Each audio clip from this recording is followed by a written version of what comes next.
So do we start by talking about how much better Trey is than Uno and Dos, or do we talk about how god awful a documentary Cuatro is?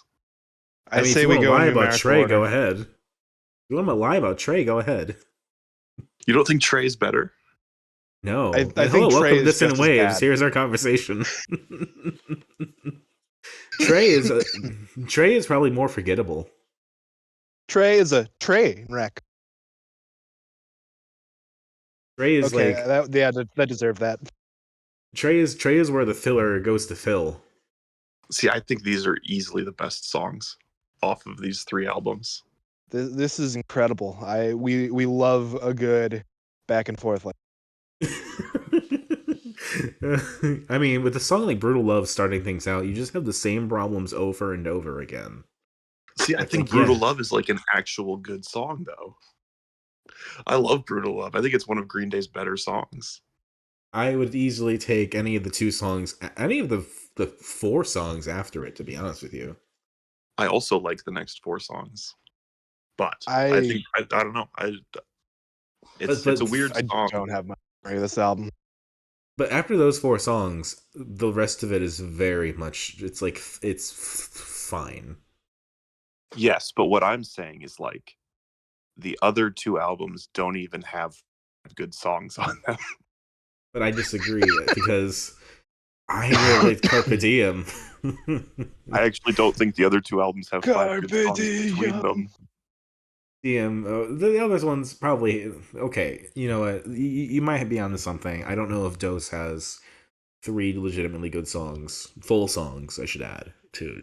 I will be honest. I only have on my track listing. I only have 1 song on Dose. I believe I also only have 1 song off Dose, and I bet it's the same song you have. I bet it's the same song. I actually have full parity between all 3 albums on my list. Interesting. So 4 songs from each. Yes. Oof! Couldn't do it. Couldn't do it. Could not do it. You'll see when we get to mine. I want to do mine last. I'll say that. I was not aiming for. I was not aiming for total qualities. I'm just aiming for a theme and a story. Fair. That is your vibe. According to Cuatro, that's what Billy Joe Armstrong did, and that's how we got these fucking albums. So I disagree with your methodology. His methodology was okay. Let's do something and then have a party and then clean up after the party. Yeah, that's kind of. That's pretty much how he describes it. It's just like a vague first act, a second act that's a party, and then a third act that's cleaning up. That is perhaps the most. The metaphor he uses is like Uno is life. Yes. And Dose is like pleasure, and then Trey is like trying to get your shit together. Yeah. Oh boy. I mean, how very telling, right? That they had to get their shit together after this came out. This is coming out. I think Mike Dirnt knows these songs are bad. Yeah. In the watching Cuatro and how he talks to Billy Joe about some of these songs and how he looks while he's playing them, I think he knows these songs are bad. How so? Can you give an example? There's something he says about when they're talking about doing the live show. I should not have smoked right before this. Was he the one pushing to do a familiar one or two? I believe so. But he was also talking about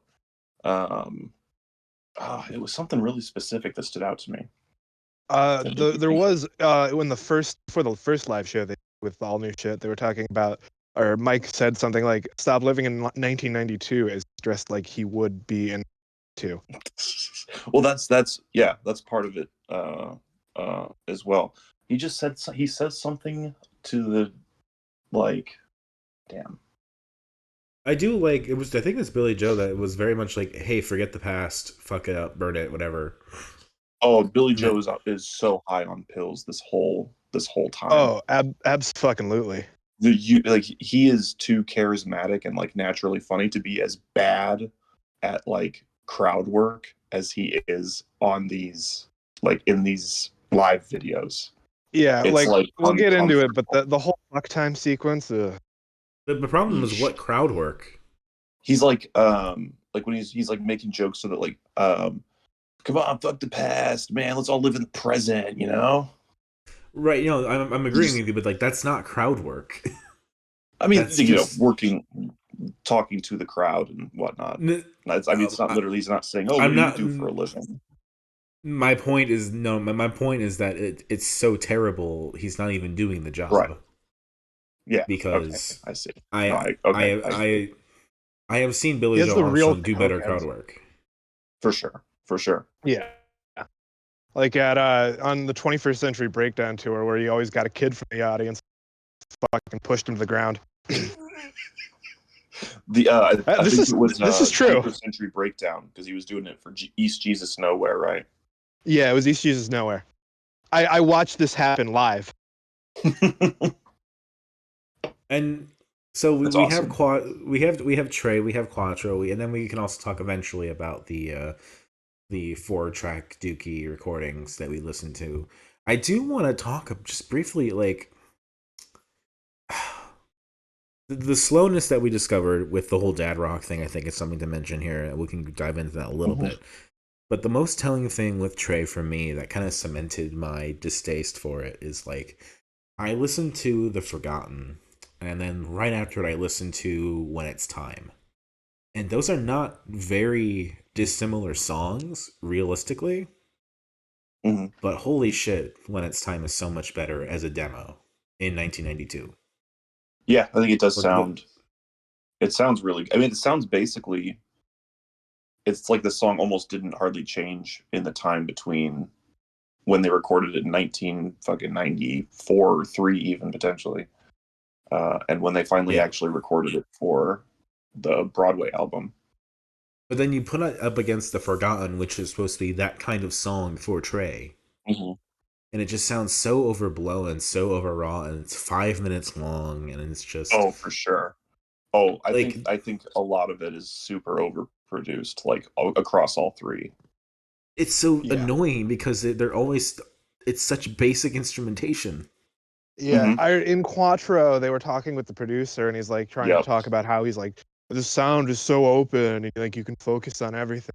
And I'm just thinking to myself, like, this isn't what punk is supposed to be. Punk is supposed to be just noisy and like getting your point across and like doing with whatever works. You don't put and like there's a fuck the system kind of vibe to it where you want to stand out. You don't want to be overproduced. You don't want to be the fucking label shit. There's a sequence in Cuatro where they're like... Go ahead, Corey. Cavallo like drops Back in Black specifically, right? And he's like, that's a clean... like it sounds dirty, but it's super, super clean. It's like, but they also didn't bring in like a 20-piece orchestra. Yeah. To do this song, or like, I mean, that tambourine hit is pretty sweet that they show in Cuatro, but yeah, that made me realize that I think Trey gives the least amount of shits in the band, and therefore is the most punk. For sure, I agree. There's that sequence where they talk about how much of a new sound this is, and how much of like a new frontier. Rolling my eyes.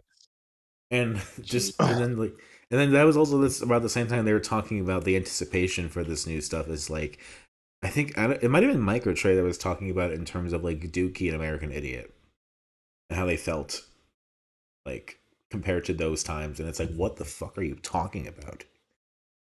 Yeah, I think Billy Joe says like it's been like 20 years since we've been like this excited about something. It's like, oh no.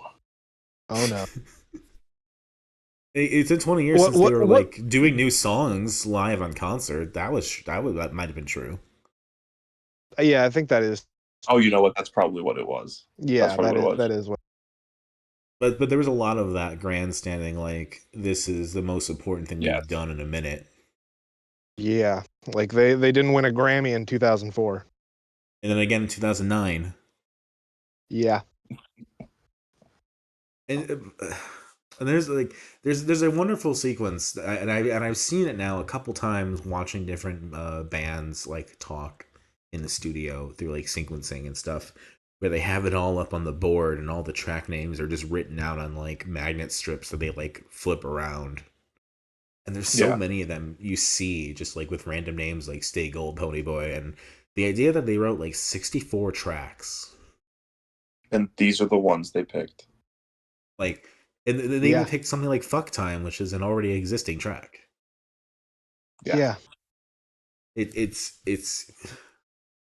I also peeped that at one of those shows where they weren't playing any old songs, the Teenagers from Mars was on the handwritten set list. Yes, I saw that. Which so that was the network cover. Putting that on here, which I mean I know is not even a network original song, but yeah, it's it's not Green Day specifically, so it doesn't count. Right. Exactly. Like, I'm surprised that didn't end up being like a Japanese bonus. Yeah. And then you know, aside from all of that, you have their really pathetic attempts at trying to remain relevant as like punk and how much they really try to signal to the skater crowd. Yeah, and there's too much footage of Billy Joe Armstrong surfing.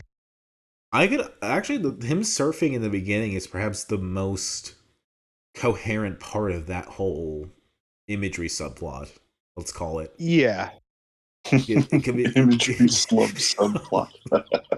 And I call it that because it constantly cut back to they're making skateboards, they're building a skate park, they're doing this, yeah, they made a longboard shaped like a dick. None of that has to do anything with anything. That's even why in this the context, is a terrible documentary. But while we're on this topic, there was where they were pushing each other on skateboards in the house, and they make a comment after they break the day. It's like, we've had this house for 2 days. And then like the juxtaposition of like in the last part of that film where you see Jason White's apartment, and it's like this shitty 1-bedroom apartment with laminate flooring. He's just got his desk next to his bed, and that's all that there is in the room. And the cat. It's like, oh fuck. Yeah, and the cat. And I'm like, I live like that. Yeah. Making the point of how much it's not really, you know, being a musician, you don't get all that kind of money, and like having Billy Joe say that is maybe not the effect that you want over the Jason White stuff. But no. Yeah. I mean, and it really feels like it separated the band into two casts. Like there was a really Go ahead. Like it's not a really well structured documentary by any means. They do try to focus on each band member here and there, but they really like the only time it was really felt was like, here's the Jason White segment. Yeah. Yeah. Just bolted on at the end, the last 5 minutes. And it's just to touch on that whole surfing thing, I think that one fits the best because you can interpret that as showing where Billy Joe's mental state is, at least at this time, of like constantly surfing. Whether you want to interpret that as like a sign of peace and tranquility or constantly on the edge. Kind of goes either way. Constantly looking for more pills. Constantly on the edge, yes. Well, he says at the beginning of the documentary, he's like, at the end, like when we recorded our last album, I was at the end of my rope, and I was like, it just was like, I don't know. He seemed, I forgot where I was going with that shit. It's hard to get into the mindset of a Green Day where Uno, Dos, and Trey is somehow an evolution over what a 21st Century Breakdown was. Yeah. Like that seems to legitimately be what they believed to some extent. Yeah, well, it's a regression. I think what you said last week about the corporate entity of Green Day, I think that's like, this is where they got that. Yeah. I don't know what it is about these songs, but the thing I was gonna say. So with 21st Century Breakdown, he's at the end of his rope. I think the reason you get this is because like really putting himself into the music and trying to make it like the best it can and agonizing probably over every detail, maybe just drives him crazy. Like it's probably like really difficult emotionally, mentally. So something like doing American Idiot and 21st Century Breakdown back to back, and doing like Foxborough Hot Tubs in the in between, or is it in between? Yes. Okay. What are you saying, Trix? There is that scene where like he's mentioning, like, I think when they were recording Nimrod, he's like, I had to write lyrics in the studio and I hated that. So could be onto something with that. Yeah, I mean, because then he says that, and it's like, well, I know what these albums are, so I know that's exactly what's about to happen. And this is kind of him not doing that in terms of like he's just writing songs to write songs, and it's whatever you can fucking think of. Mm-hmm. Yeah. And they're not about anything. Right. They're just whatever mind bullshit he comes up with. And I It's guess you interesting can that call that. Go ahead. It's interesting you say that specifically because when he announced Father of All on his Instagram or whatever, the post he wrote was like, these songs are just about whatever and they're about partying. It's not politics. It's just about having fun. No And they do Swedish producers. And then they do the reverse, and they make the really political album afterwards. Yeah, it's And just insane. And so this actually then loops back into kind of like fracturing the corporate entity that is Green Day, because you have the corporate entity that is Green Day in like Dookie terms, and the corporate entity that is Green Day in American Idiot terms.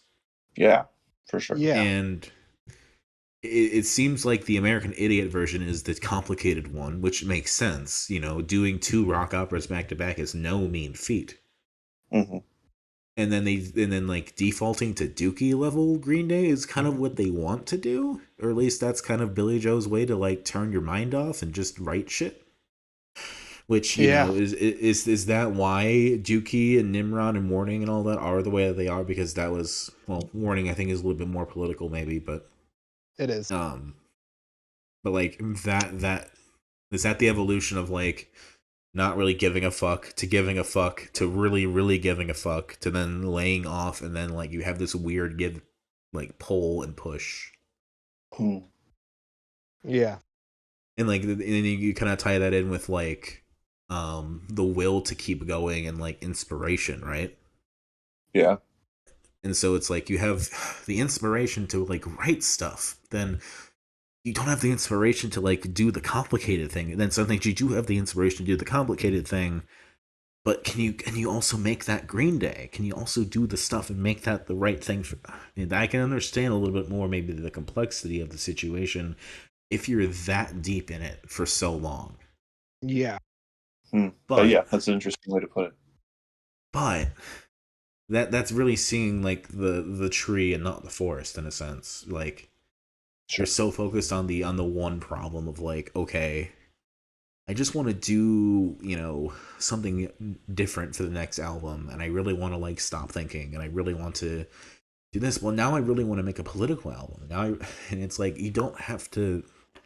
It shouldn't be that hard. Yeah. Right. There is no reason Father of All could not have been mixed into Network's Money 2020 Part 2. Yeah. Or vice versa. Yeah, exactly. Make sure you're going to say something. And now for politics and conspiracy theories. Do you think that they added Jason White to the band this album officially because they knew that the whole thing was going to tank, and they were like, well, we'll see, adding you is what kind of caused the band to take a downturn? Like the other members being like Mike and Trey, less so with Billy Joe. No. Yeah, I think that's a hard argument to make. It is, but it's just a fun one. I thought. I mean, he's worked with them since is the thing. Yeah, but like he's not an official member of the. But he's an official member of the network. Yeah, but he's not an official member of Green Day.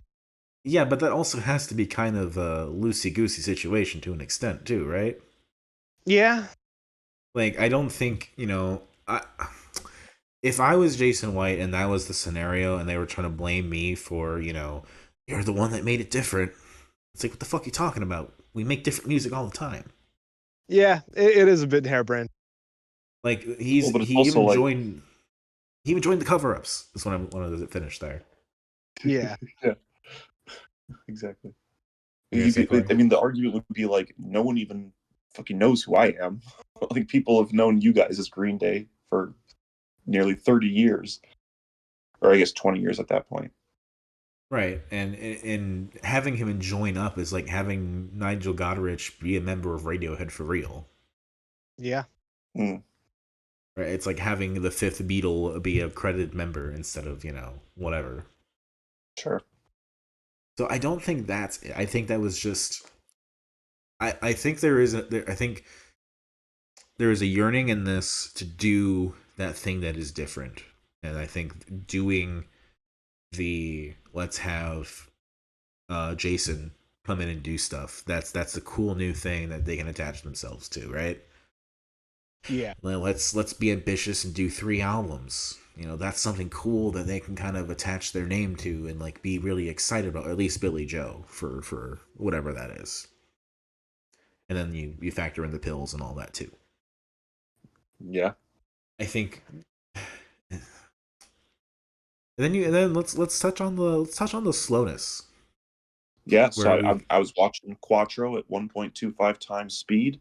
They start playing Nuclear Family, and I'm like, oh man, they must have not realized how slow they were going in the studio because they're playing this really fast live, having forgotten I was watching at 1.25 times speed. And then I remembered, and I was like, oh, that's the problem with these songs. They're all so damn slow. And I took the experiment a little further, and I went and listened to a couple later Green Day releases, and I also kind of delved into the punk world and through kind of my back catalog and listened to various stuff to see if slowing it down made it dad rocky. And Oh no! Oh, this I've got to hear. And I listened to a couple songs. The primary example that I found was Pups DVP. And first off, fucking love that song. Listen to it on 1.75 speed, and you can hear how like happy that guitar is in like when you like slow it down, and how it's not like this super angry riff, but like it's got like a bit of a bubbliness to it, and you're like, oh fuck, that's dad rock. like let's imagine for a second the opening riff to American Idiot. Da da da da da da da da. And then you oh no! and then you slow it down. Da da da da da da da da da da. You can almost imagine what it sounds like being in the modern Green Day mode of like it's there's an idea, but the lack of tightness. You're still Green Day, no matter how hard you try not to be. Yeah, like the lack of tightness is what I think you start to really see and hear the blemishes, and it's not even blemishes. It's just it doesn't sound as interesting when it's so slowed down. Part of what makes American Idiot fun is that it does go fast. Yes, I mean even Speed. songs like even like a Jesus of Suburbia or a Homecoming, they both have like fast sections to them, and then like American Idiot has love. But like those songs have real movement to them.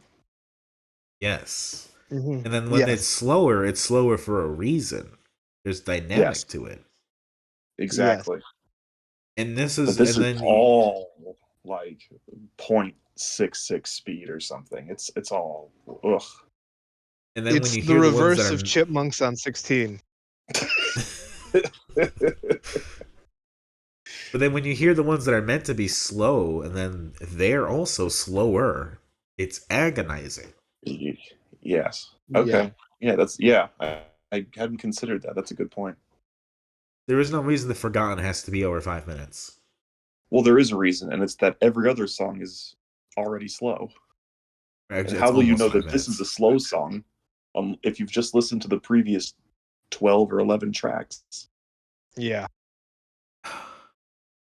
But here's the thing.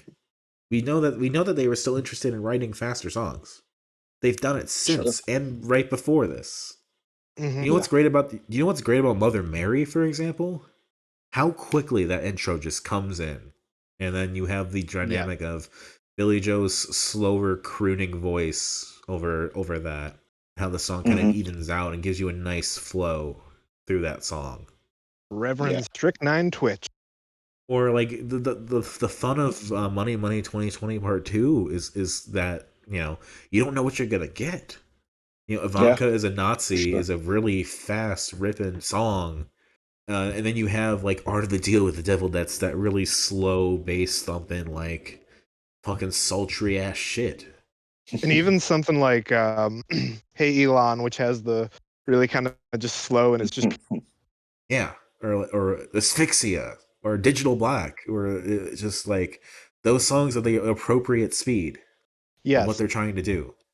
And so Pet theory. yes. Do you think that Billy Joe is on so much speed that he was perceiving time fast?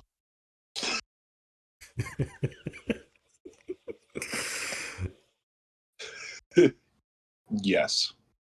Okay, here's a question. Since I've only watched Cuatro a few days ago, is there a difference in how fast they are playing live? No. I don't think so. Is that a post thing, or is that really how they played those songs? Oh. Ooh. Because if they put out those versions and they were better than the album versions, we'd have to consult the leaked YouTube videos from 12 years ago. Yes, the ones because that like they weren't concerned about. Exactly.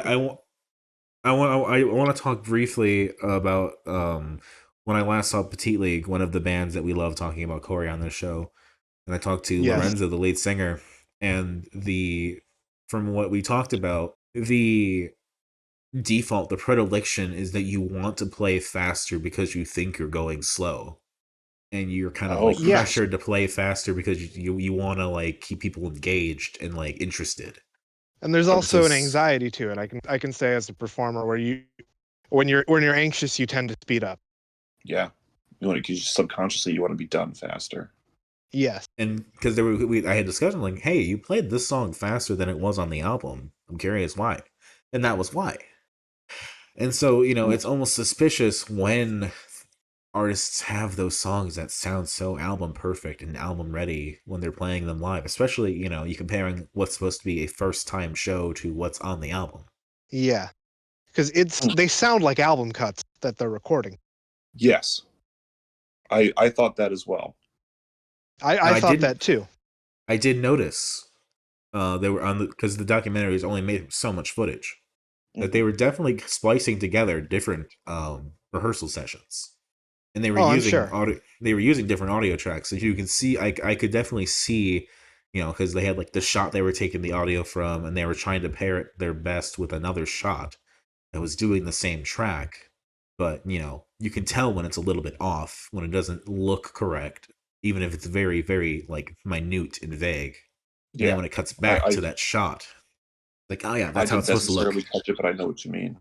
I can't remember which song it was. I just remember seeing Mike on screen, and like, I don't know if he was like talking or he was playing something, and it was just like, that doesn't look right.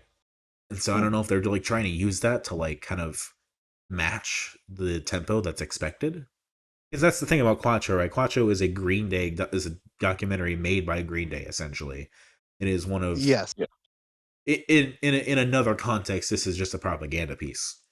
I couldn't even like think of it as a documentary. It felt like a vlog. This was kind of during the rise of vlogging. Yeah, I like, okay, yes. And we watched a vlog documentary earlier this year. Shakes, you remember the Momentary Warmth album, where I did not watch it. But the musicians like spent a month in like the remote wilderness in like a house, and like they made music and fucked around for a month and made an album, and they put that out themselves, and that had so much more honesty and like looks at how it was to make this stuff, because they were just 18, 19, whatever year olds with no pretension of like Green Day and 30 years of fucking 20, 30 years of fucking studios and image to live up to. So there is that like, it's so fucking complicated, because we talk about the corporate entity that is Green Day, but then we also can look at how they are using it to like support themselves and make themselves sound better and all of that shit. And it's a complex, just interlooping like fucking spiral that has no beginning and no end. Yeah. Ouroboros.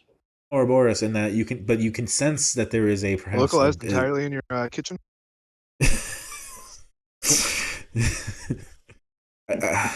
Sorry, my synapses are yes, you're good. I just took like a big swig of Jaeger. I'm vibing. Yeah. But I have been subjected to that meme too many times. Someone from Utica. Yes. Yes. I'm coming off being a little bit drunk, so that's where my mind has been. But like I think we collectively, and Trix and I had talked about this, and Corey, you and I have kind of talked about this here and there of like Mhm. there is frustrations that we can see. There's kind of a sense of like you couldn't possibly just do this and like just do this straight. Like Father of All, it's not something you put out seriously expecting it to be what it is and think it's good. Yeah. Right. And that's where a lot of conspiracies kind of talked about, and like even looking at this documentary and like how much they were trying to hype it up on camera. Mm-hmm. You know, Yeah. can we believe that? Is that really what they thought, or is that more of just like them trying to like sound good, right, or anything? I think Billy Joe's deep in the throes of pill addiction. And there was a mention, you know, after those albums came out, they were like, yeah, we really shouldn't have been prolific for being prolific, you know. Yeah. Again, Yeah. we shouldn't have done it, I guess. But it's like somewhere in there you thought it was a good idea. You know, I If they had dislike. been good albums, it would have been a good idea. Yes, I dislike when artists so casually throw away like the whole bed of reasoning for doing something because it didn't pan out or it wasn't popular. Like it just is Yeah. like, so Yeah. what was the point?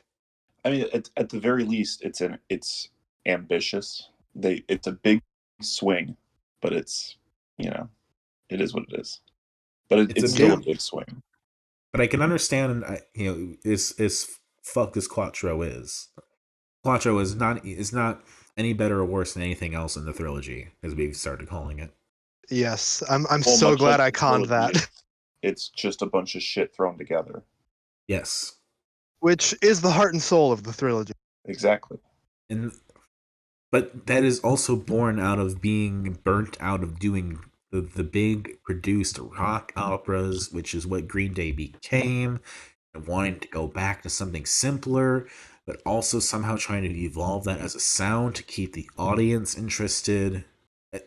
They have painted themselves into a corner with paint that like they're double counting their paint, it seems But like they are so just like worried but so tired of it, but so worried but so tired of it. And that's why they do things like Foxborough Hot Tubs in the network. but like those could just be Green Day albums. But no, you don't understand. Green Day is this very, very specific thing that we have made it so. If we want to do something else, we have to be somebody. But like you are Green Day. Anything But you no, do you don't by understand. default This is what Green Day is. But Right. Green Day itself But has you changed. But you decide that. That's up to you. You can pick. But they don't think they can. But they can. But then they decided, let's make the Billy Joe Armstrong No Fun Mondays album a Green Day album. Yeah, Yeah, because Green Day is just Billy Joe Armstrong. pretty much. He did all After it those came demos. out, I just want to mention people that don't know. Like after the album came out and we covered it, sometime afterward, it became known as a Green Day album. It's listed on their Spotify page. I wonder if that's just because of how a lot of Green Day songs are just credited because it's Billy Joe Armstrong / Green Day. And I wonder if that just kind of got turned into one thing as opposed to Billy Joe Armstrong and Green Day. But like the whole point of the covers was that they weren't doing it. He was mostly doing it. Yeah, And his kids, or sometimes. yeah. Which we have covered Jacob's work podcast, which is a lot better than any of the. Yes. But yes, and yes, Billy Joe did do all those demos himself. The Cuatro made very specific point of showing that. Yes. Yeah. I would love to see a thing where Billy Joe really did all of the instruments. Just. I think we actually did kind of cover something like that this week. You think that the Dookie demos are all that? I feel like a lot of them are just him. I don't know. Like especially the later ones where there's not so much bass. Okay. I haven't listened through all of it because it's like 98 songs or something. But oh no, just the 4-track demos. That's all I was covering. Yeah, that's like 24 minutes. Yeah, there's like 10 of them. Yeah, there is 10 of them. And that's where we got stuff. I was thinking of the whole 30th anniversary. Like I was thinking like all the bonus tracks that are on. Oh no, just the 4-track. Gotcha. Yeah, so Burnout, chum pulling teeth, basket case, she, sassafras roots. When I come around, in the end, FOD, and when it's time. Which, you were talking about how this is really the first time that Green Day has released When It's Time on its own, Corey. Right. Yeah, I mean, it's a real good song. I'm surprised they kept it under lock for so long. I mean, if this song had come out in 1990, I mean, Good Riddance was like a weird song for Green Day to put out in 1997 or whatever it was. Now you hear it at every high school graduation. Even though it's a song about a breakup. Yeah. I will mention, for the 25th anniversary of Nimrod, they also released a version of When It's Time. Really? Yes. I did not know that.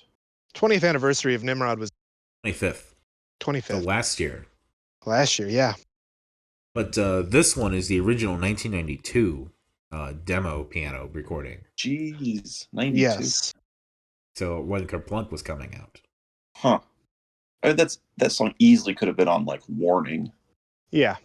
This is essentially their True Love Waits, Radiohead-wise, at least. Pulling out the Radiohead a lot today, Dom. I mean, I see. I wonder why. We've covered it so many times this year. Yep. We just went through the part where they released it on their live album. Yep, and it just still hasn't clicked with me yet. It feels like music I'm not supposed to understand. It's like those dark arcane arts that you can't measure anymore. Like sending faxes. And like True Love Waits, apparently When It's Time is a song that Billy Joe would perform every now and then since 92. It's just one of those deep cuts that they finally did something with, and it's now original version is here with a different version of Basket Case, which is wild to listen to. Yeah, like completely different. And it's like this song about love as opposed to like a song about I'm losing my fucking mind for capitalist grind. This one's like my best friend has a girlfriend and they have each other. Yes. That's and a good this line. messed up thing called love. They're on their own. Yep. It's like it's just so funny to listen to because you could just hear every part where the lines are supposed to be, and it's just these lyrics just about this random couple being together. And it's like, that's not it. I can see why you rewrote it, but like, goddamn. It's like someone was playing Weird Al, but like but still made it like not a funny song. Yeah. You know who produced Basket Case and Dookie though? Weird Al? Rob Cavallo, producer of Uno Dos Tre. Right. Yep. Fucking Mr. Reprise Records. Produce it. So how does he fit into everything is the question now. Poorly. Rob Cavallo, that rat bastard. That's just a great soundbite. Like that'd be a great text alert.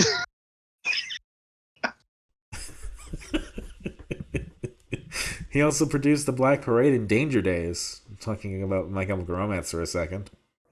I was sitting here wondering if I was correct in thinking he also produced The Black Parade. It's wild that he also produced the trilogy, because I know he also knows what good songs sound like.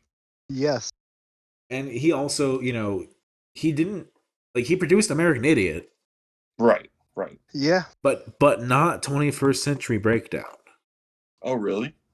Yeah. I guess I just assumed he did. Who produced 21st Century Breakdown? Let's take a look. Could this also Solve the Oracle. Will this lend credence or turn things differently in a different conspiracy? Butch Vig. Oh, I did know that. I don't know why. I recognize that name. He is the guy that did Nevermind. That's right. Yes. Yes. So, interesting. Huh. Yes. I guess you work with the producer of Nevermind when you can. Sure. Oh, I guess it seems like they're from very different eras, but they're not at all. It's just that Billy Joe Armstrong is still alive. Yeah. Guess what else he was putting out around the time he was doing 21st Century Breakdown tricks, by the way? Bobby C? He was doing all of Against Me's and Laura Jane Grace's work. That makes sense. Damn. Yes. No. What a time. What an interesting time. Yes. But yes, so 21st Century Breakdown is different then producer. Trilogy. Different guy you'd think would make different results. But then they went back to their guy. and they got worse results. Yeah. Did Cavallo produce RevRad too? Revolution. Let's see who produced Revolution Radio. Let's take a look. I'm pretty On this sure episode of Google with us.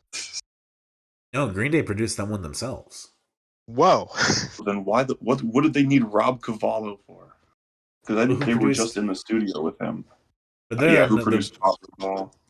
the father of all producers are Butch Walker and Chris Dugan. No idea. I do not recognize those names. And Green Day. But Green Day is usually, credited somewhere as producer because I'm sure they do stuff. But Chris Dugan Dare I ask also who worked produced the Money Money 2020 Part 2?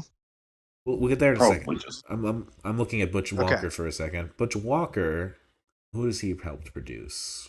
Marvelous 3, soundtracks for The Scorpion King, Spider-Man movies from that Oh, that era. movie fucking sucked. Seven Dust, Bowling for Soup, Panic at the Disco's Vice and Virtue, sure. Never Shout Never's What Is Love, okay. Big Hero 6 soundtrack, Too Weird to Live, Too Rare to Die, Pacific Daydream, okay. I'm looking at Chris Dugan's Wikipedia, and it looks like producing Father of All was a promotion for him because he's largely a sound engineer and sound mixer. Okay. But since then, he's gone back to just mixing. So he lost his gig. Maybe it's his fault.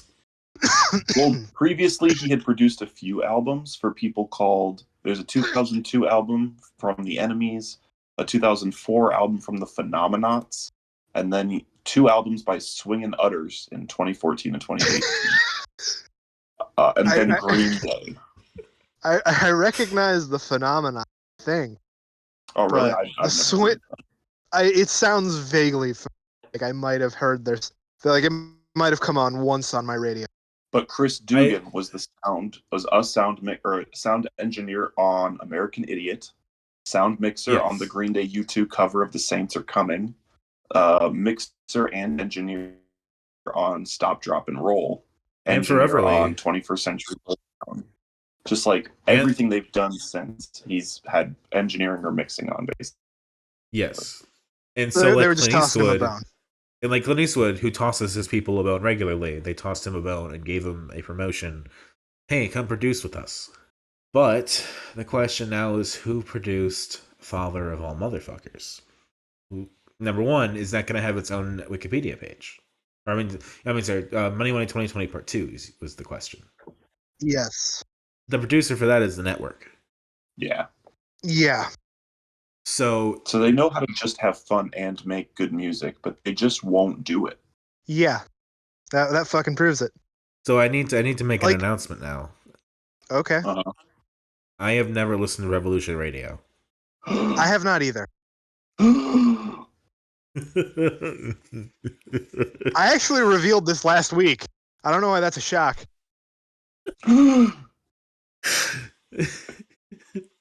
Is this where the conspiracy goes now? We have to listen to Revolution Radio to understand, does Green Day know how to make songs for fun that are Green Day songs?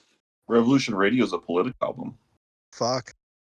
We might have to listen to Revolution Radio. It's right there in the title. We have to do Warning and Revolution Radio together. Is that how that works out? Oh God, I don't know. They're lesser political albums. Yeah. Yeah. Revolution Radio is still good, but lesser for sure. Warning was only executive produced by Rob Cavallo, which just means they put his name on. Yes, they recorded it in his studio, but it is otherwise known as produced by Green Day. So that's another connection that we can, point to. Yeah, that's interesting. But who is producing the new album? That is a good question that we will probably not see the answer to until it's out. Is it a Reprise Records album? I read something that they were in the studio with Rob Cavallo. But is it a Reprise Records album is the next question. Because then we go back to the idea of, like, did they want to get out of Reprise's contract and they released a shitty record that was really short? I think it is a Reprise record. I could be wrong. I think they re-signed. Yeah. Which is wild to me, but okay. Yeah. Re-sign if you want. Although who knows? Maybe this re-sign has like some secret clause in it where they can be the network. But also, Well, they're not actually credited. Like they're credited as fake people, so I think they can do whatever they want. That's like how the Screen Actors Guild and all those things work anyway. but I'm Fair. pretty sure who owns Joe Robot Records? That's another question. Joe Robot, the song by the network. Yeah. I'm pretty sure that's the label that they are putting out stuff under as the network. I thought they put it out on like Adeline or whatever. They're No, Adeline shut down in like 2017. Oh, I didn't know. Yeah, so Joe Robot Records put out Trans Am EP and then the Money Money 2020 Part 2. So they had a contract with Reprise. They closed Adeline. Why did they not just go in an indie? Wouldn't that have solved all their problems? Yeah. They can afford to produce their own album. They could They've done definitely it. release their own album. Wouldn't that? I just feel like that would solve so many issues and make it easier for them to do what they want to do. Who knows? It's hard to tell, but maybe we'll see them do more fun side projects while they're just kind of treating Green Day as a job. But that's Because like that T-shirt money makes that T-shirt money alone.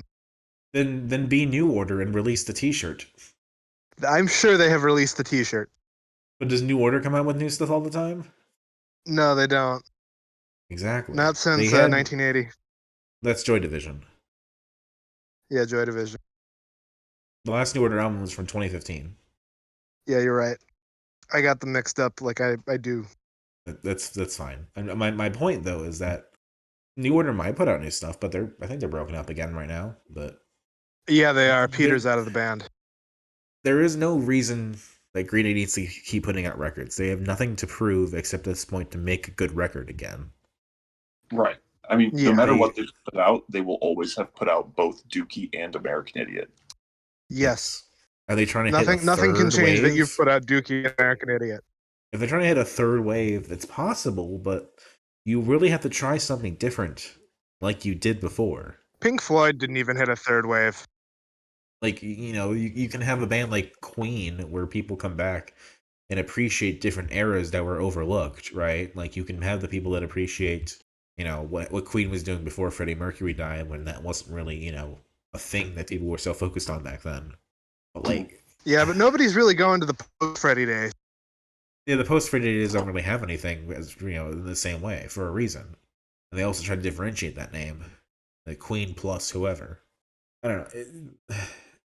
There is no reason for Green Day to exist, I think, is the ultimate answer right now. Yeah. And I mean that in the most loving way possible. Sure.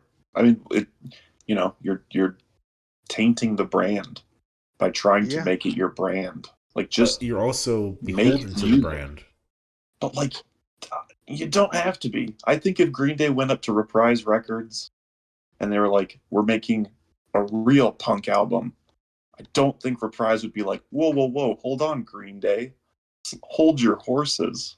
What are you thinking? So is this just the band members telling themselves this? Is this Billy Joe telling everyone else this? No, I mean, like, if Green Day as a unit all went to the head of Reprise Records and said they wanted to make a fast, nasty punk record, I don't think there would be any pushback. But that would also require a lot of mental and emotional energy and work on the part of the men in the band. And I understand not wanting to go into such a deep, take on such a great undertaking. Okay, I'm sorry that we're talking on this for a long time. This is the part I really find interesting. Let's talk about that for a minute, because you're saying it's not the label. And I would have thought until now that it had to be the label. Because who else is telling them that it has to be this way? I think I don't know, but also, why would the label not want them to make good? I mean, it's Green Day. It's Reprise, but Reprise also put out American Idiot and Reprise. They've been on Reprise since Dookie, right? Yeah. If they put out all of their albums, like, Reprise knows what Green Day sounds like. I think, there's a little bit coming with, you're old and your instincts aren't necessarily what they were, in a sense. in the sense that you're not necessarily young and excited about getting to make music anymore. And it's nice in Cuatro to see that they're having fun while they're doing it, but I don't know. It would be nice if they took it a little seriously. Here's a question. Say Money Money 2020 Part 2 was originally the album they were going as Father of All. Like, I know that it's not possible, Right. but say it was, and like they kind of stripped out the network parts of it, and it was more just a punk Green Day album. And they came to Reprise Records and say, hey, we want to release. Do you think they would let them? And like, even if it had some of the more like synthier elements and maybe like keeping a song like Hey Elon. Like which one? If I would, Hey Elon. Hey Elon. Yeah. I don't necessarily think that Reprise would be totally hands off, but I don't necessarily think they're making Green Day tone down their sound. If I was Reprise Records and I had one of the most successful punk acts ever, one of the most successful bands still going, come to me and say, hey, we want to put out this weird thing. We're trying to figure out whether we want to make it Green Day or not. I would say just make it fucking Green Day. Yeah. No, but because like it You're doesn't also make not a any sense 60-year-old for them man to in a not suit. want it to be good. Right, but I think the edict would be, hey, make more Green Day records. Right? That's like the edict they probably have when they're making new stuff is we have a contract and you have to make another record. Right, but it's if I'm to believe Cuatro and that this was the Thrillogy was a spur of the moment, very impulsive decision that they made, I don't know that Reprise was necessarily turning down taking 3 records in 3 months, but yeah, I don't think they were asking them to do it. They could have said no and said, hey, temper your expectations, put out 2. Or just make one good album and then work on a second good album. Yeah. Like they seem you also gotta remember record executives are coked out of their. Sure. So they should love fast punk music. This is also yes, the same but they company, also love other cokeheads coming to them.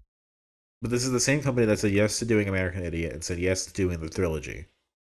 Yeah, because they want to be in the business of putting out Green Day albums. Yeah. But ultimately, I think Green Day decides what Green Day albums sound like. It doesn't make any sense to me for Reprise to try to tone down that sound. And wouldn't it be interesting if Green Day, during COVID, just came forward and be like, hey, we have an announcement to make. All along, we've been the network. It's been confirmed as canon? Wouldn't it be great if it was, and that was like a whole thing? Where they went and they're getting new releases, new cover art, and it's going to be Green Day. And we're doing the same with the Foxborough Hot Tubs. And then we also have a new network album coming out at the end of the year. Money 2023. But I'm saying, what if 2020 was like that, right? And they went for it and said, hey. Yeah. I am kind of disappointed that they're not using their Joe Robot label to just kind of revitalize the new wave movement, put out a bunch of good new wave records. Yeah. Well, to finish my point, though, if I was like a guy at Reprise Records, I'm not a 60-year-old dude chopping cigars and snorting, whatever drugs, whatever, right? But you're telling me you have a marketing plan, you have a thing that will engage and interest fans from modern day and perhaps decades ago as well to be interested in what you're putting out. Something that's going to cause people to talk on social media. It's something like Lil Nas X has done multiple times. I would be interested. Mm-hmm. Yeah. You would think. Like, the story writes itself. You could even kind of tailor the story so that like the network takes over the identity and make that how it goes. Like, there's a couple ways to do it. And then they take over the identity until that, and then they start making new kinds of music because they're different people now. Yes. Billy Joe Armstrong retires tomorrow, and he's replaced by Fink. Jilly Bo. Jilly Bo. Jilly Bo. He comes out as trans. Jilly Bo. She's who I am when I'm with her. What's her name? Jilly Bo.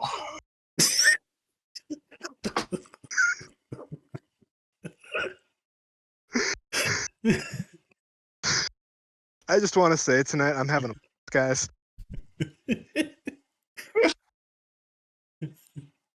Did we all pay attention to the Halloween costumes? Yeah. The Halloween costumes? Yeah, where Billy Joe is dressed up as a zombie. Oh, he looks like Jack Skellington or whatever. They still do the dress up as a zombie. Like I shared that screenshot where they played a show with Jacob Armstrong's band, and they're like dress up as zombies. Was Trey also in a pink tutu dress thing then too? I have no idea, but I hope so. Should we share our set lists for our perfect albums? Oh, We might as well. Yeah, this is where we are now. I think like we talked about this for a good hour, and if like a picture is starting to form in a sense, but like, oh, there's so much more. yeah, like we could easily extend this into 3 parts if we had. We'll come back to this at some point, and Corey, you're welcome to come back Yeah. if you'd like. We Whenever we do Warning and Revolution Radio together, or cover the new album, whoever comes first.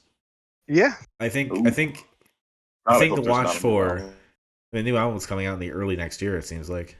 No, I want those masters to be stolen. I want them to start over. I've heard the first song and I want them to start over. fair.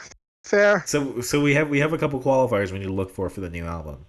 Number 1, who produced it? Number 2, is it a political album? Number 3, what is its relative quality?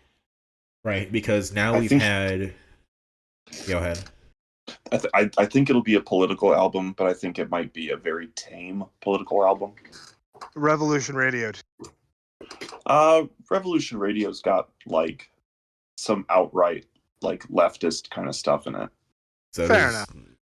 Well, two. I shouldn't say leftist, more progressive than leftist. Yeah, but okay, like we've had the I really want to just shut my mind off and just write shit Thrillogy. I really want to shut my mind off and just write shit Father of All. The political Revolution Radio, the political American Idiot 21st Century. Is this where we break down now and have the political album that is also bad? If that first song they played the other night is to be believed, I'm not holding my breath. And is this then where everything culminates together? Because there's no more where they just leg become to stand old on. men. There's no more leg to stand on. Could this album kill Green Day? I think enough people. They could tour on being a nostalgia act, and you know it would be huge. Yeah, but I'm talking about like them releasing new album. Oh, it definitely could. It 100% could. I don't know. I think they are so successful. It could kill them to me. Successful. But then it's like, okay, what if they come up with other side projects? You're gonna still want to listen because that's where they usually do good stuff, and then it's like you're in a spiral again. I can be a fan of those individual guys and listen to their other stuff and not listen to Green Day. Yeah, like I listened to Jason White's shit the other night, and it was really good. That's fair. And he made the trilogy. Yeah. So that's what we gotta keep on the lookout for the future. Let's flip over now. We set a challenge for ourselves to cut the Thrillogy down into a single album. What do you call it? What is it about? You have artwork for it. What do you do? Whatever. Do you have singles, promotional stuff? However you wanted to take it. I think I'm the only one who made a album cover. You definitely are. Yeah. So let's start. Did you send the album in the group chat? I have not sent it yet because I want to reveal it after my track. Perfect. So Corey, you can go first. Sure. What have you got for us? I have 12 songs, 2 singles, each with a B-side, and 3 Walmart exclusive tracks. That's perfect.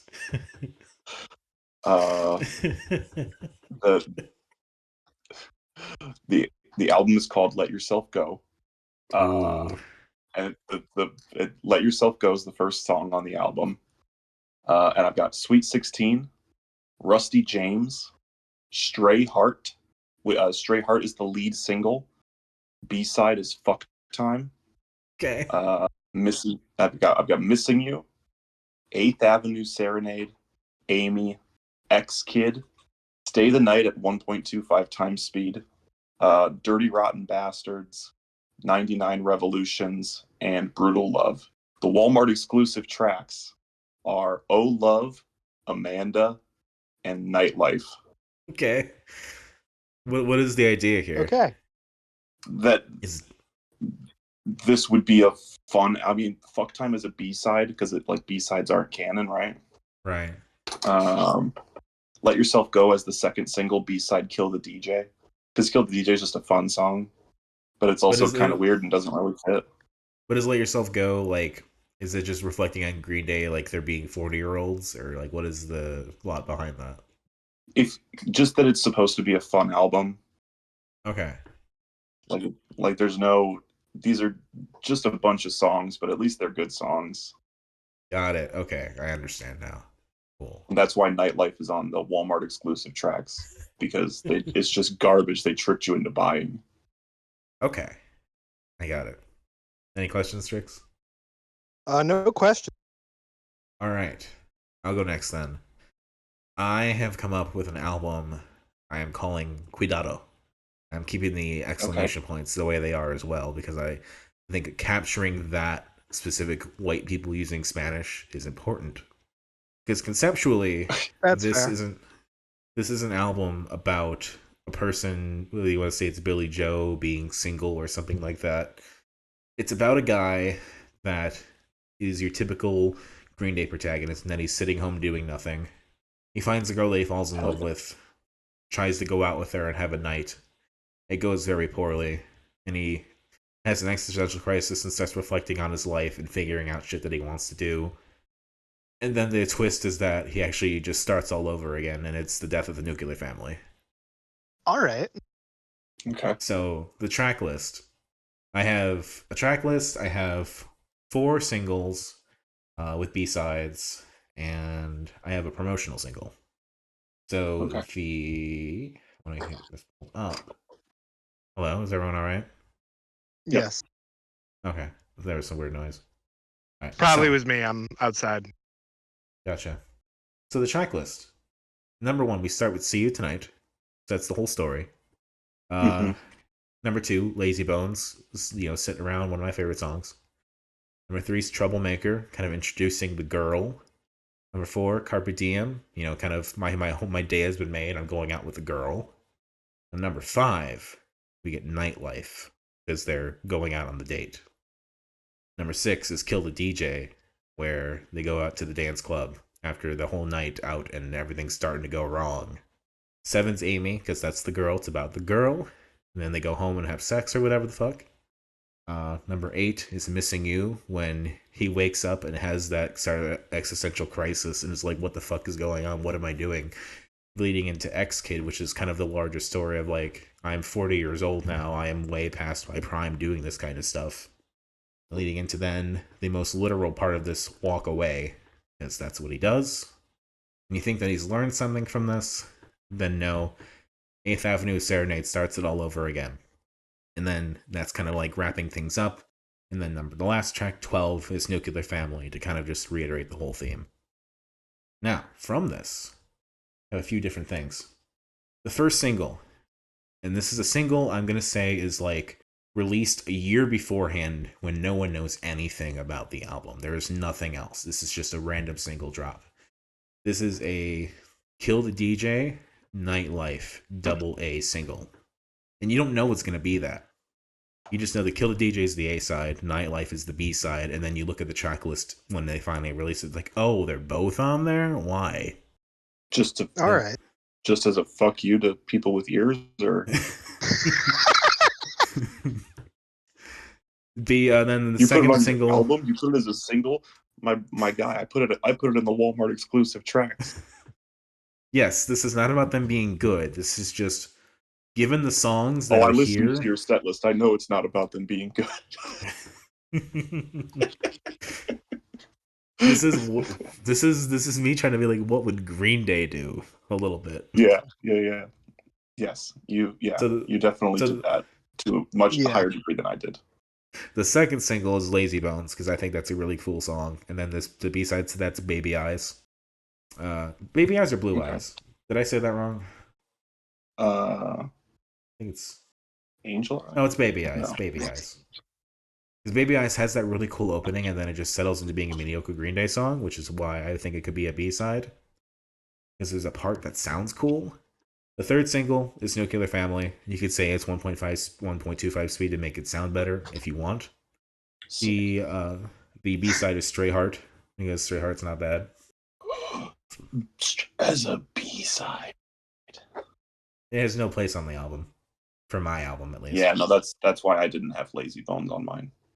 And then the fourth, last single is X Kid, and as you talked about, Corey, that's kind of a waking up one day realizing you're kind of Gen X. You're kind of older now. And the B side to that is Drama Queen. You're an ex-kid. Drama Queen has a very similar vibe to it. And then as I am picturing now the promotional single, this is like the one that's dropped on their website, or like you fucking buy one of those like cards at Starbucks that has like an iTunes code on it back in the day, and it's Carpe Diem. Yeah. Because Carpe Diem sounds enough like 21st Century Breakdown. It's like, oh, you like that stuff? Well, here's another song from the upcoming album. There is no B-side to it. It's just that one code you get. Yeah. I fuck with it. I even made it on Spotify, so you can have the playlist if you ever get curious. And I'm sure because Dominic is a perfectionist, all three of our set lists will be on. Don't promise things for me. I'm not. I'm just making jokes. All right, Trix, hit us with what you got. All right, let me pull up my list. One sec. Hey, Corey. What was that? Also, because of how I have to record on my phone, I'm not going to be able to hear your reactions until I finish. Which I think this will be hilarious because, well, I cheated. So, my album is called The Thrillogy, and I'll go over my theme once I run through all the tracks. You'll see why. Mm-hmm. And so, for the first song, I chose a Foxborough Hot Tub song because Green Day can, with Fuck Time, Why Can't I? And that's Mother Mary. And then I followed that in with Carpe Diem, then Kill the DJ, then Rusty James, and then Fuck You, it's another Foxborough Hot Tub song, The Pedestrian. Then I put on Stop When the Red Lights Flash, then Fuck You, yet another Foxborough Hot Tub song, Ruby Room. Then I have X Kid, 99 Revolutions, and oh, you thought I was done with Foxborough Hot Tubs? You're right, we're doing the network, we're doing Rochambeau. Then we're doing Redo and their cover of Teenagers from Mars, which I feel vindicated in doing because they covered it on the fucking Cuatro as a possible live cover they were going to. And then finally, I have a hypothetical bonus track that does not exist as a real song, but it could have at this point, and that is a studio version of Cigarettes and Valentines recorded along that time. Now, for my singles, I also cheated. I stole the Japan bonus tracks for my B-sides from American Idiot and 21st Century Breakdown. So the first single is Kill the DJ as the A-side, and Favorite Son from the Japanese bonus track of American Idiot as the B-side. For my second single, I have X Kid, and that as the B-side has whatever the fuck 21st Century, like Don't Stop or something like that. Yeah, I cheated. And now let me post my album art, which kind of encapsulates the whole vibe of what I'm doing. And I want it with Pray, or with the Thrillogy as I called it. I wanted it to be like the trilogy of Green Day bands kind of agglomerated under one roof. And if it'll let me post this. There we go. It is uploading as we speak.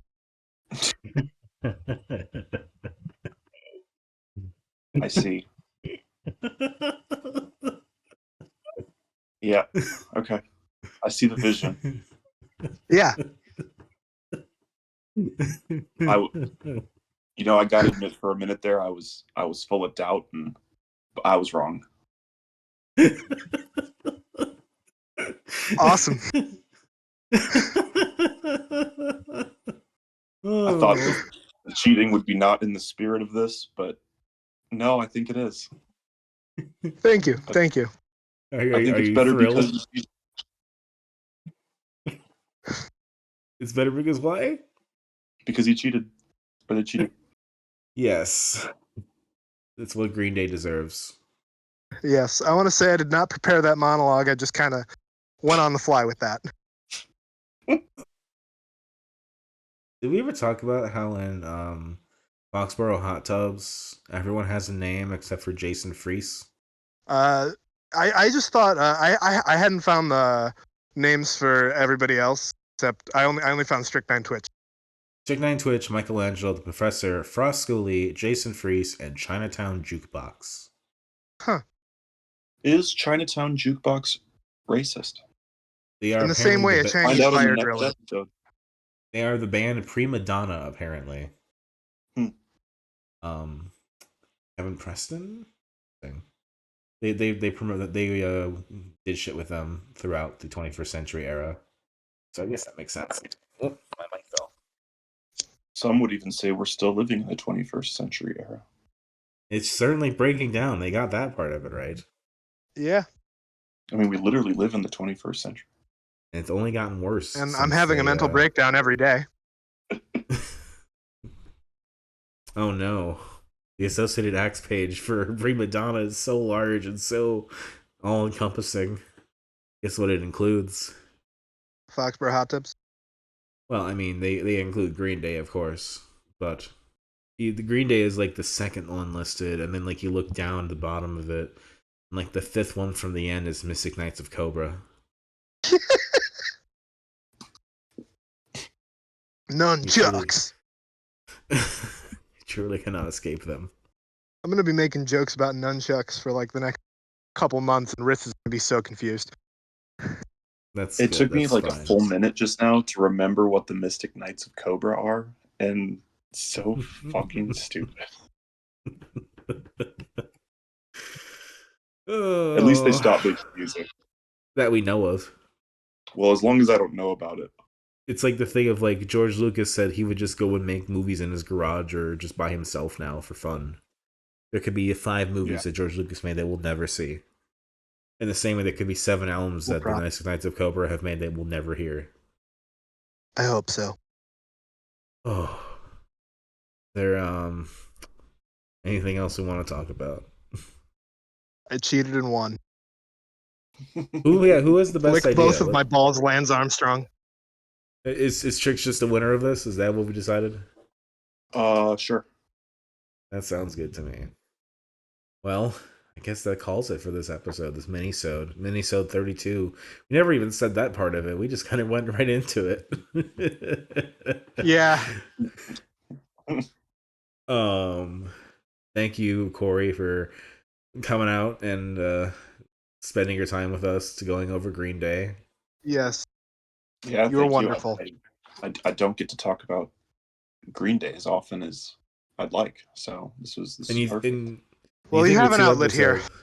You think with 2 episodes, do you think you'd reach some kind of like plateau or like you'd be dried up? But I think we just broke new ground. Sadly, yeah. Unfortunately. They are still a threat. They are still out there.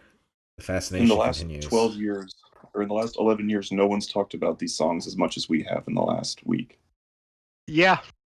Yeah, once Cuatro came out, that was probably it. That's probably the last time. Yeah, nobody gets excited when they're like, "Oh, hey, they're playing a song off Dose on this next tour."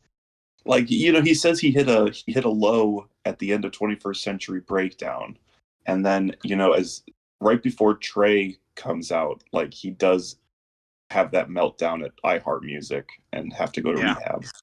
So I wonder how much of Cuatro really is like just trying to cover how bad it is. Oh, wait. Cover up. It's astroturfing. There was one part we needed to talk about that I completely forgot. They have a let's drug talk about montage. They have a drug montage in Cuatro. Oh yeah, the LSD. No, they also have coke. Oh yeah, that's right. Oh, I must have missed that. I don't think it's the actual band, but there's like a montage of just people doing cocaine in a bathroom. Like they have the cutting of it. They have the dollar bill rolled up and sorting it and everything. Oh yeah. That's Actually, right. I don't I was think. like, there's no way they filmed the guys in Green Day doing coke and then released it as I promotional. don't think it was material. coke. Don't think it was coke. I think they were crushing up a pill in the beginning, so I think they were like snorting Adderall. Oh, well, that's also, cool. Okay, sure. That actually would make more sense. That actually makes it worse in a way. Yeah. Yeah. So I mean, as an official product, they didn't even shy away from, the problem. They kind of did, but they showed it still, I guess. Yeah, and then there was that whole LSD bit. Mike Oh was my talking about God. stabbing somebody in the hand. Like, Oh, yeah. why would you include that in your documentary? That does not paint you guys in a good light. Why would you reenact it also? Yeah, that was Yeah. That was a choice. And why did you make the shopkeeper Indian? Because Billy Joe did the accent. Yeah, you're right. Guaranteed it's because they would have insisted that the guy was Indian either way, even if he didn't do the accent. Yeah. I mean, that's very possible. It's possible he was, but like it's still a stereotype. Oh, for sure. Yeah. Like I mean, Apu on The Simpsons got canceled. True. But yeah, that was so weird. Fuck. Okay. I think that does it now. Thank you so much for listening. My name is Dominic. You can find me online at DACICHOCKI on Twitter. I'm also on the Games by Mom Found podcast sometimes. Yeah. I am Trix. You can catch Twitter where I will be drunkenly tweeting about Minesweeper after this episode, and then drunkenly playing Minesweeper. Did I say episodes? I meant like I don't. Anyways, check us all out on waves.space. Check out our merch. I will update the clock in the morning so you can buy it. Yes. Also, as a note, And the Demolicious compilation they put out in 2014 that has one of the songs from the Thrillogy that did not make it, State of Shock. Oh. And that was one of the titles I saw on their board throughout the Cuatro. So that's one answer. I will be avoiding that like the plague. Until we cover it, Trix. Fuck. No. Corey, do you want to plug anything? Do you want to tell anyone where they can find you? Please do not seek me out. I do not want to be found. Don't follow me. I have too many followers as it is. The end. Corey has been played by Dan. And with that, we bid you good night. Bye.